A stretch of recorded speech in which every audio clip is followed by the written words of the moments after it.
জানি সুমনা,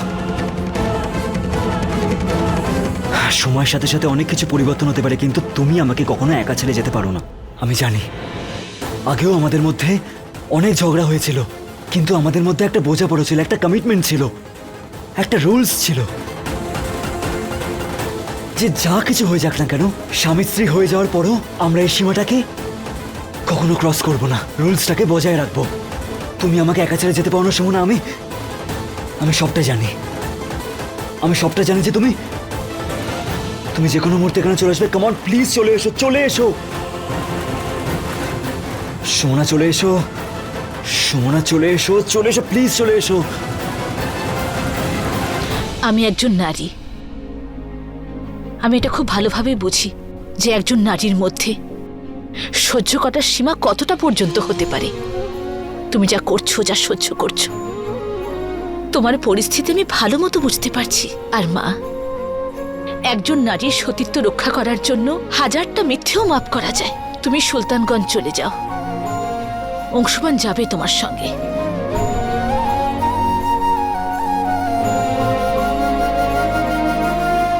সুরভিমা, আপনি আমার মনের বোঝা অনেক হালকা করে দিয়েছেন, কিন্তু এরকম পরিস্থিতিতে নন্দনকে সামলানো তো কঠিন, তাই না? ও আমারও তো সন্তান, ওকে আমি সামলে নেব। আর জানো তো, একজন দুর্বল সন্তানকে তার মা সবচেয়ে বেশি ভালোবাসে, কিন্তু তার জন্য মা তার বাকি সন্তানদের বারবার অগ্নি পরীক্ষা তো দেওয়াতে পারে না।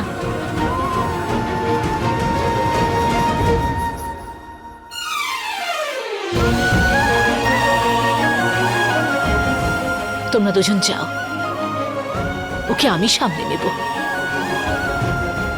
কারণ আমি একজন মা, আমি না তো ওর কষ্ট দেখতে পারছি, না তোমার কষ্ট। তুমি যাও।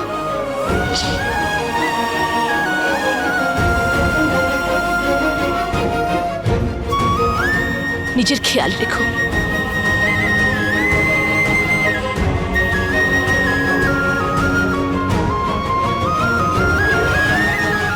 যাও।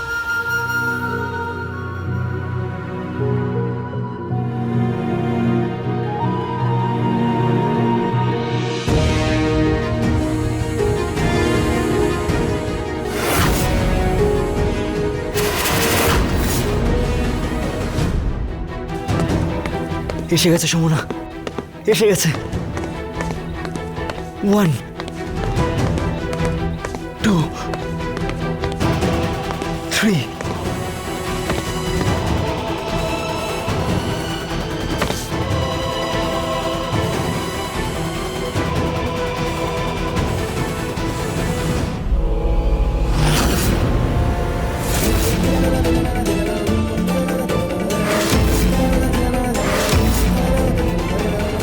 তুমি এখানে, তুই এখানে কি করছিস? সুমনা কোথায়?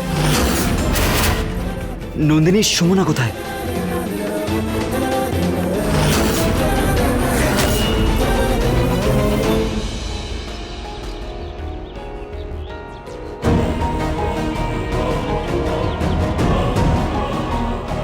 সুমনা, যাওয়া যাক।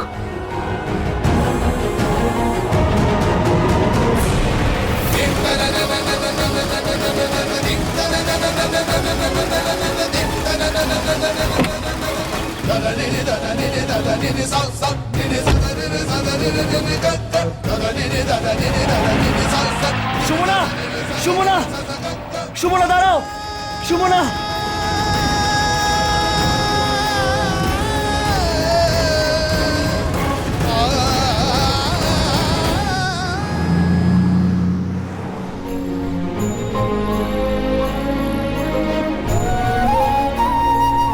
সুমনা, আমি জানি এই মুহূর্তে তুমি কি ভাবছো, কিন্তু তোমার নিজেকে দোষ দেওয়ার কোনো প্রয়োজন নেই। তুমি নিজের জায়গায় একদম ঠিক।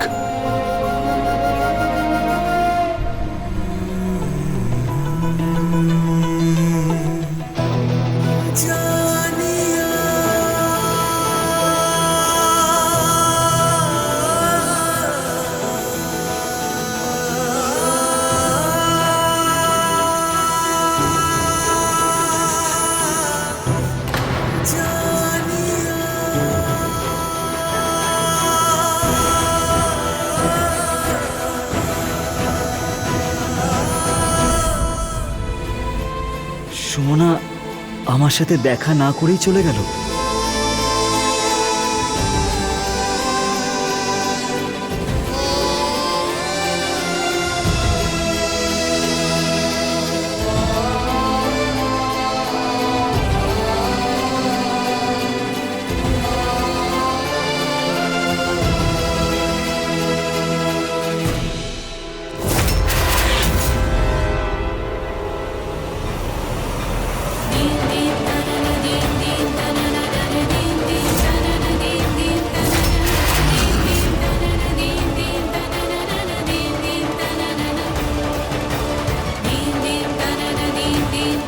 এটা তো আমি সুমনাকে গিফট করেছিলাম, কিন্তু এটা এটা এখানে বিগ বির ব্যাগে কেন?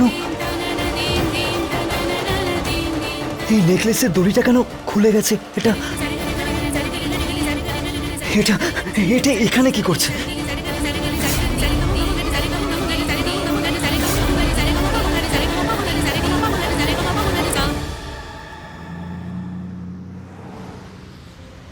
অংশমান, জীবন প্রতিটা মুহূর্তেই আমাদের পরীক্ষা নেয়। কিছু প্রশ্ন এমন হয় যেটার উত্তর সময় ছাড়া আর কখনো কেউ দিতে পারে না। যখন কেউ হঠাৎ করে আমাদের ছেড়ে চলে যায় তখন জীবনটা যেন থমকে যায়, আর সেই থমকে যাওয়া জীবনটাকে আবার এগিয়ে নিয়ে চলা ভীষণ মুশকিল হয়ে পড়ে। কিন্তু একবার যখন আমরা এগিয়ে যেতে শুরু করি তখন আবার পেছনে ফিরে তাকানোটা আরো কঠিন হয়ে পড়ে। আমার মনের এই দ্বিধা কি কেউ বুঝতে পারবে অংশমান?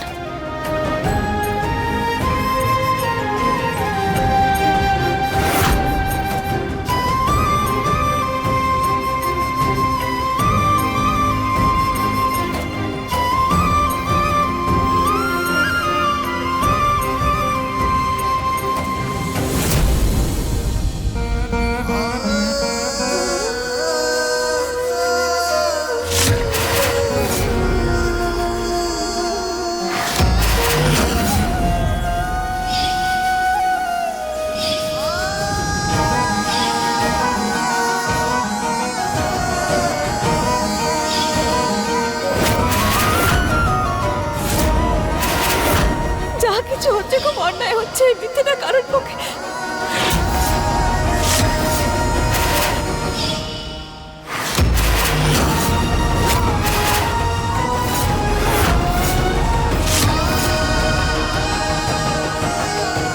আমার মনে প্রশ্নের পাহাড় জেগে উঠেছে।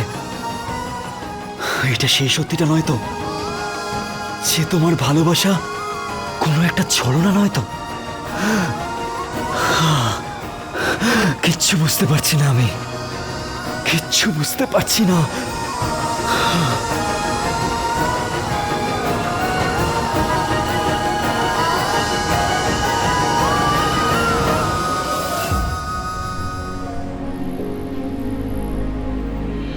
সময় যেভাবে হঠাৎ পাল্টে খেয়েছে তাতে আমার আর অংশমানের সম্পর্কের পাশাপাশি গোটা পরিবারের সামনে এক ধর্ম সংকট এসে উপস্থিত হয়েছে। এই ধর্ম সংকট আমি অবশ্যই দূর করব, যেভাবেই হোক করব।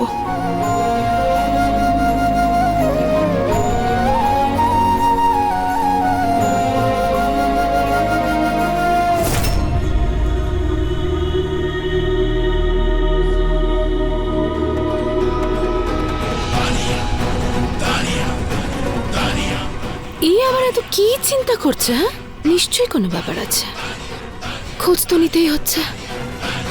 তোমার মনের এই দ্বন্দ্ব আমি বুঝতে পারছি, কিন্তু তোমার চিন্তা করার কোনো প্রয়োজন নেই। তোমাকে আমি বেশি দিন সুলতানগঞ্জে থাকতে দেব না। বাড়িতে সবকিছু ঠিক করে আমি তোমাকে ফিরিয়ে আনবো। আমি ভালো করে জানি অংশমান যে আপনি সব সময় আমার আর আমাদের পরিবারের মঙ্গলের কথাই চিন্তা করেন, কিন্তু আপনি কখনোই একা নন। আমরা কথা দিয়েছি যে একসঙ্গে পথ চলব, তাহলে এই সংকটকেও আমরা দুজনে মিলেই দূর করব।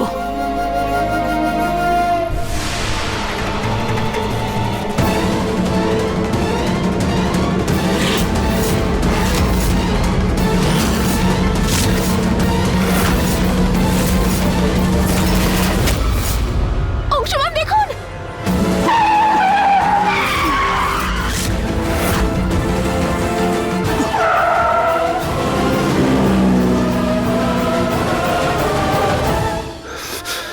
সুমনা, তুমি ঠিক আছো তো?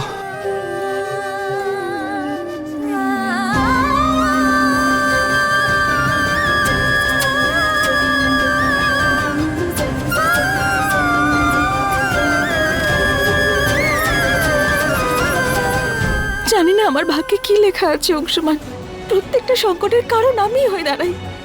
দাদু আমাকে এটা দিয়েছিলেন, যেটা কিনা আমাকে রক্ষা করবে। আমি তো রক্ষা পেয়েই যাই সবসময়, কিন্তু আমি এমন একজন যখনই যার জীবনে যাই তার জীবনে সংকটে ফেলে দিই। তুমি এগুলো কি বলছো সুমনা? এগুলো শুধু তোমার মনের সংশয় আর কিচ্ছু নয়। যতক্ষণ তুমি আমার সঙ্গে আছো, কোনো বিপদ আমাকে ছুঁতেও পারবে না।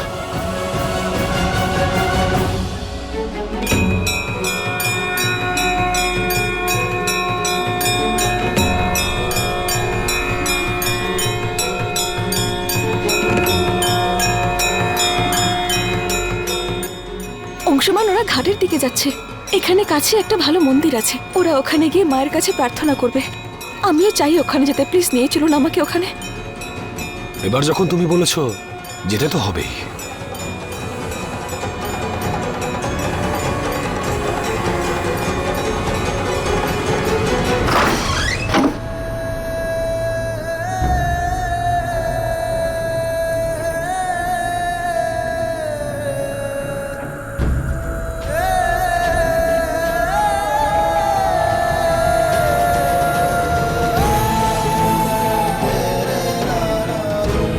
এটা কেন সুমনা?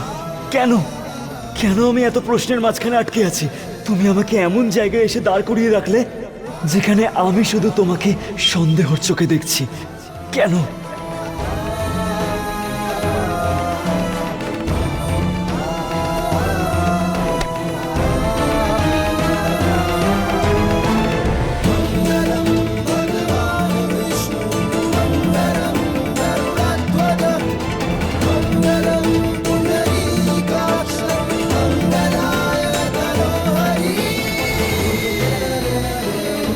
তোমার উপর শুধু আমার অধিকার আছে, শুধু আমার। আমাদের দুজনের মাঝে আর কেউ আসতে পারবে না। আমি তোমাকে খুব ভালোবাসি।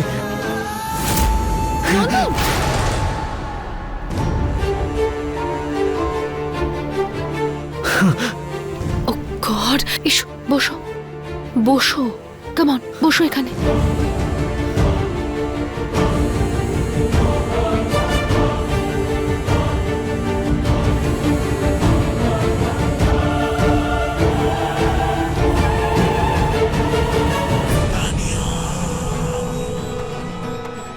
নন্দন, এইভাবে ছবি ছুঁড়ে ফেলে দিলে, নিজেকে কষ্ট দিলে বারবার, কোনো সলিউশন পাবে তুমি? আমার ওই সুমনের এই ব্যবহারে প্রশ্নের পাহাড় এসে দাঁড়িয়েছে। আমি কিচ্ছু বুঝতে পারছি না আমি কি করব। কিন্তু কিন্তু তোমার সাথে কি আমি বুঝতে পারছি না। প্লিজ একটু বলো। এই ব্যাপারটা সম্বন্ধে আমার কোনো সন্দেহ নেই যে অংশুমানের জীবনে সুমনার একটা আলাদা জায়গা আছে।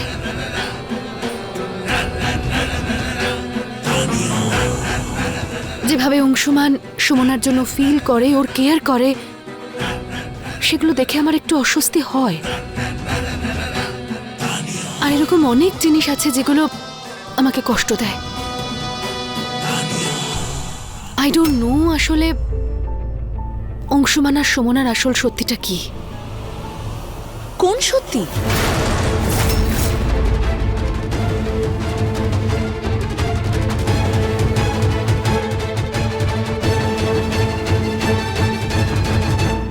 আন্টি, সুমনার অংশমানের কোন সত্যিটার কথা বলছো তুমি? নন্দনের একটু ডাউট ছিল কিছু নিয়ে, আমি শুধু ওকে বোঝাচ্ছিলাম।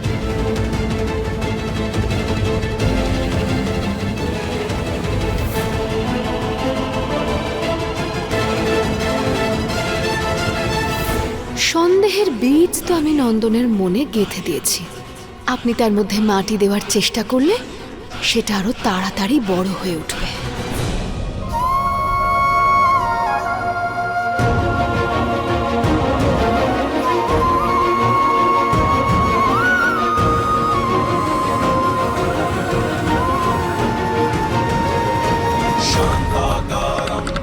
शयनं पद्मनाभं सुरेशं विश्वाधारं गगनसदृशं मेघवर्णं शुभाङ्गं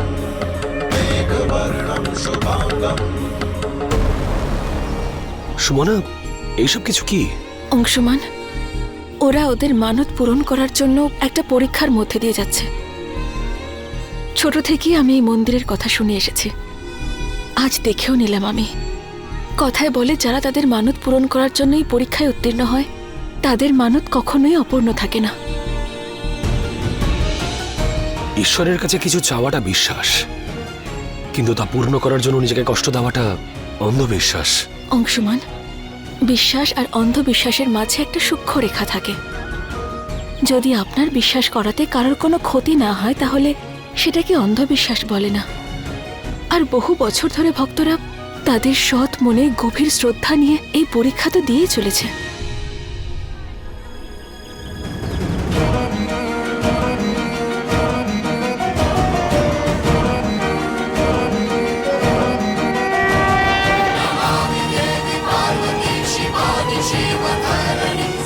সুমনা, সুমনা, সুমনা, তুমি কি করছো?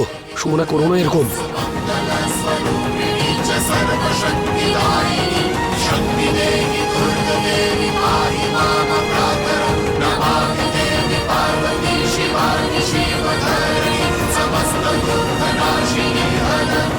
সুমনা, সুমনা, তুমি এটা কি করছো? বেরিয়ে এসো বলছি।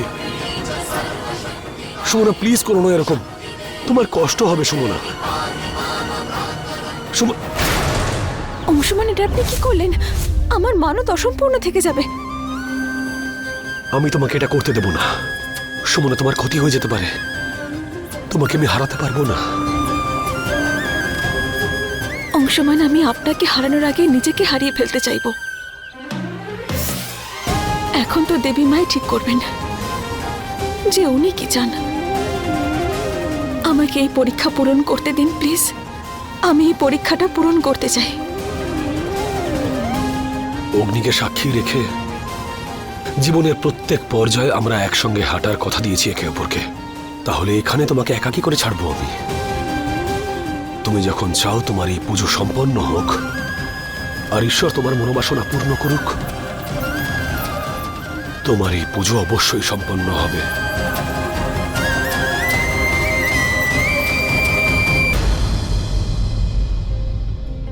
দেখেছিস বাবা, একটা ছোট ভুল বোঝাবুঝি কত বড় অনিষ্ট করে ফেলতে পারে। ভাগ্য ভালো যে আমি সঠিক সময় এসে পড়েছি, নইলে তুই সুমনার অংশমানের বিষয় না জানি কি কি ভেবে ফেলতিস। মা, যবে থেকে আমি ফিরে এসেছি সবার কাছে আমি শুধু প্রশ্নের মাঝেই দাঁড়িয়ে আছি। এবার দেখো না, এই নেকলেসটা আমি সুমনার জন্য এনেছিলাম। ভালোবেসে ভালোবেসে আমি ওকে পরিয়েছিলাম, আর সুমনা বাবা, ও তো সেটা পরেই ছিল, সেটা খোলার সময় ভেঙে গেল, আর আমি সেটা অংশমানের ঘরে রেখে দিয়েছিলাম। এটা সারিয়ে সুমনাকে দিয়ে দেওয়া হবে, ও আবার পরবে সেটা। চলো, এবার তুই নিজের মাথাটাকে একটু ঠান্ডা রাখ, ভালো ভালো কথা ভাব বাবা, মনটাকে শান্ত রাখ। এই হারটা আমি সারিয়ে সুমনাকে দিয়ে দেব।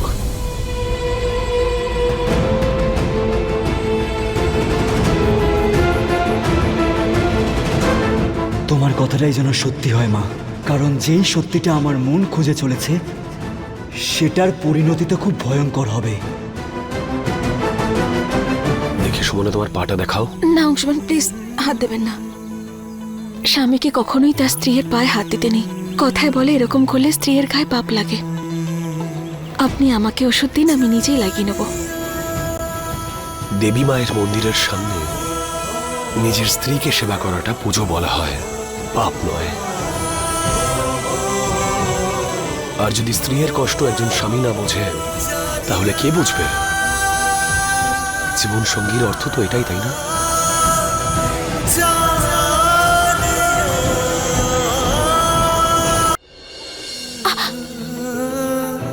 এক স্বামী তো তার কর্তব্য পালন করেই নিল, এবার এক স্ত্রীও তার কর্তব্য পালন করুক। আমাকে দিন, এবার আমি আপনার পায়ে ওষুধ লাগিয়ে দিচ্ছি।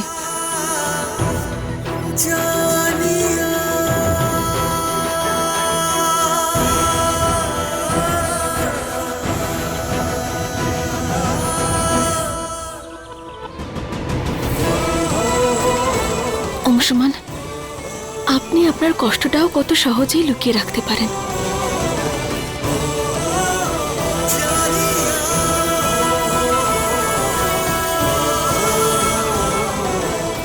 আমার সেরকম কিচ্ছু হয়নি, চিন্তা করতে হবে না। তোমার স্বামী একদম ঠিকঠাক আছে। আর আমার যদি কিছু হয়েও যায়, তুমি আমাকে মৃত্যুর মুখ থেকে ফিরিয়ে আনবে। অংশুমান,